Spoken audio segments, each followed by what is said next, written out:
নুয়াজা আব্বু last year আমাকে এই ফ্ল্যাটে গিফট করে। সত্যি কথা মানে আমি মনে মনে এতটা খুশি হয়েছিলাম যে অ্যাটলিস্ট আমাকে এবার এখন থেকে কেউ বাসা চেঞ্জ করতে বলবে না। আর আমার ঢাকায় থাকার কারণে হচ্ছে বাসা ভাড়া থাকতে হতো। আর আমার এই বাসাটায় মানে সাভারের বাসাতে আমার হাজব্যান্ডের ছোট ভাই, আমার দেবর আর আমার শাশুড়ি আম্মা আরও কিছু মেম্বার থাকতো। আর এখন থেকে তো আমি সবসময় সাভারেই থাকবো, তাই নুয়াজের আব্বু দোতলাটা কমপ্লিট করে দিল। তো আমি আগে যখন মাঝে মাঝে আসতাম এখানে, তখন নিচতলা একটা আমার জন্য বেডরুম ছিল, ওখানে থাকতাম। যাই হোক, এবার আমার বেডরুমটা তোমাদের সাথে শেয়ার করি। আগেই বলে নিচ্ছি, বেডরুমে যতগুলো ফার্নিচার দেখতেছো সবগুলোই কিন্তু মানে এই বাসার জন্য নতুন করে কেনা না, এগুলো আমার ঢাকার বাসায় ছিল।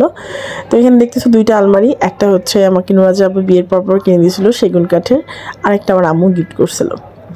তো বেডরুমে একটা কর্নারে দুইটা জানালা, একটা দেখালাম তোমাদের একটু আগে।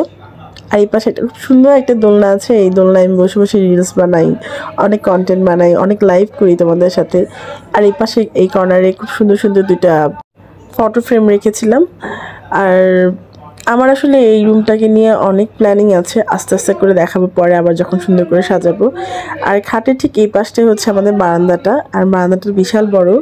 আমার তো খুব ভালো লাগে বারান্দায় মানে বারান্দা মেকওভার করতে, যদিও এত কিছুর পরে সময় পাই না, তারপর যতটুকু সাজানো সাজিয়েছি। এখানে কিছু গাছ আছে, কিছু শোপিসের মতো রেখেছি। আরও প্ল্যান আছে এই পুরো বাসাটা নিয়ে, যদিও মাত্র আমি 7 মাস ধরে এই বাসায় থাকি। আর আমার যেহেতু নিজের বাসা, আস্তে ধীরেই গুছাই। এখানে নুয়াজের কিছু খেলনা আছে, বড় একটা ক্যাডলি, এটা নুয়াজ